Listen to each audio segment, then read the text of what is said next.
चप्पल कांड में सोनाली फोगाट से लेकर बीजेपी और महिला आयोग जिस ऑडियो का बार बार जिक्र कर रहे हैं, वही ऑडियो सोनाली फोगाट के गले की फांस बन सकता है। गौरतलब है कि चप्पल कांड में अब तक 2 वीडियो, 1 सीसीटीवी फुटेज और 1 ऑडियो सामने आया है।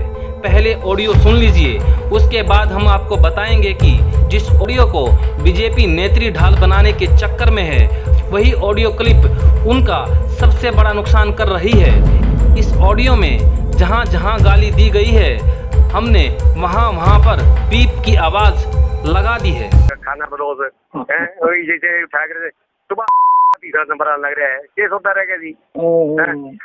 और उससे कह दिया बना इज्जत है मात्री देते ने बोला सर निकाल बताओ मां हवा तेरे दीदा ठीक है मेरे को वोट तुमने सही आदमियों के खिलाफ तो तुमने नहीं कराया, तुम पैसे ले गए वाला बार आंख में गिरी मात्री केवल आंख में गिरी। हाँ मैंने हमारी आंख में गिरी। मैं तीसरा नंबर आना रहता वो जीत ले रहा वहाँ से जेजेपी दूसरे नंबर पे।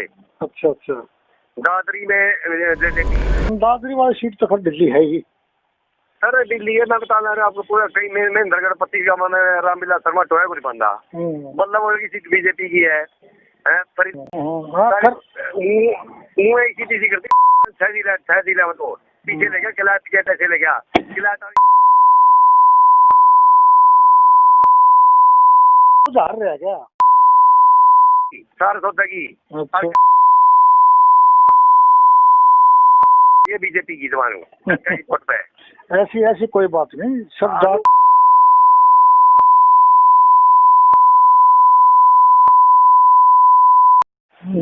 चलो न वो फिर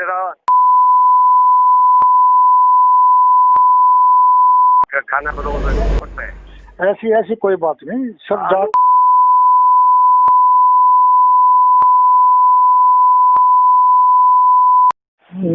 चलो न वो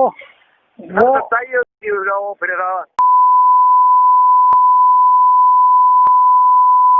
खाना बदोस है वही जैसे ठाकरे सुबह तीसरा नंबर आने लग रहा है, केस होता रहेगा जी।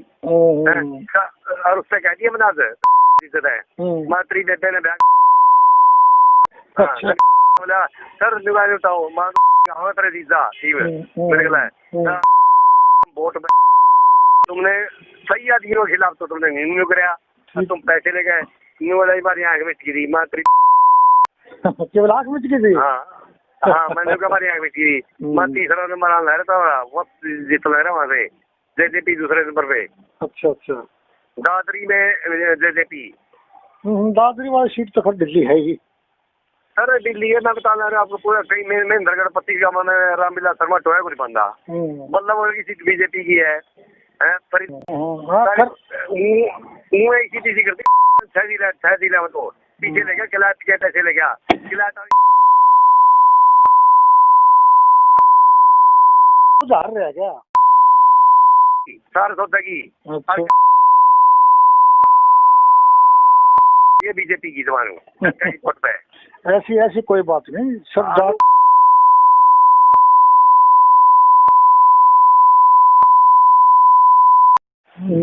चलो न वो फिर पहली बात ये ऑडियो 2 लोगों की मोबाइल पर बातचीत का है। दूसरी बात ये ऑडियो जिसको सोनाली फोगाट से लेकर बीजेपी और हरियाणा महिला आयोग सबूत के तौर पर पेश करके सोनाली फोगाट के चप्पल कांड को रफा दफा करने के चक्कर में दिखाई दे रहा है, वो हरियाणा विधानसभा चुनाव के नतीजे आने से ऐन पहले का है। इस बात में कोई दो राय नहीं कि इस ऑडियो में बेहद शर्मनाक बातें बोली जा रही हैं। कानूनी जानकार मानते हैं इस मामले में ज़्यादा से ज़्यादा अवमानना का मामला बनता था। साथ ही ऑडियो को लीक करने वाले व्यक्ति के ऊपर भी कानूनी कार्रवाई बनती है, लेकिन सोनाली फोगाट ने ऐसा कुछ नहीं किया। उसकी जगह कानून को हाथ में लेते हुए योजनाबद्ध तरीके से इस ऑडियो में अभद्र संवाद करने वाले उस अधिकारी को चप्पल से सबक सिखाने का फैसला लिया, जैसा कि सीसीटीवी फुटेज में साफ साफ दिखाई दे रहा है। कुल मिलाकर सोनाली फोगाट के पास अधिकारी को पीटने की एक ठोस वजह थी। जी जो ऑडियो की बात है उस ऑडियो में दो व्यक्तियों की व्यक्तिगत बातचीत है। उस व्यक्तिगत बातचीत के अंदर उनकी क्या बातचीत हुई है, उस समय न्यायालय ने भी अभी कई केसों में ये कहा है कि किसी का व्यक्तिगत संवाद अगर आपस में है तो उसको किसी भी प्रकार से आपराधिक प्रक्रिया में नहीं लिया जाता है, एक बात है। दूसरी बात, अगर इसको लिया भी जाए तो ज़्यादा से ज़्यादा मानहानि की बात होती है। इसके अंदर जो अपराध है वो मानहानि का है, डेफेमेशन का है। डेफेमेशन के लिए भी उसकी एक प्रक्रिया है और ऑडियो क्लिप भी है वो इतने महीने पुरानी है। और सबसे बड़ी बात यह है कि इस ऑडियो क्लिप में भी अपराध जो है, जो भी इसको बाहर लीक करेगा उसके ऊपर भी एक रिस्पॉन्सिबिलिटी आती है कि किसने लीक की, किन संदर्भ में क्या बातें हुई हैं। फिर ऑडियो क्लिप जितनी भी ये ऑडियो क्लिप, वीडियो क्लिप वगैरह होती हैं, इनको बहुत साक्ष्य अधिनियम से कॉर्पोरेट यानी इनको सहायता की ज़रूरत होती है साक्ष्य से। ये लैब में भी जाएगी, उसका जो है वॉइस का भी वो लिया जाएगा, सैम्पलिंग ली जाएगी, किसकी कितनी बात है या डॉक्टरल है कि नहीं है। ये बहुत तरह की बात है, कितने महीने पहले की है और ये इतने महीने पहले थी तो अब तक क्यों छुपाया गया, कौन किस मतलब अपराध उस टाइम घटित हुआ उसकी जानकारी में था तो जिस व्यक्ति के साथ बात हुई थी उसने उस वक्त क्यों नहीं बताया।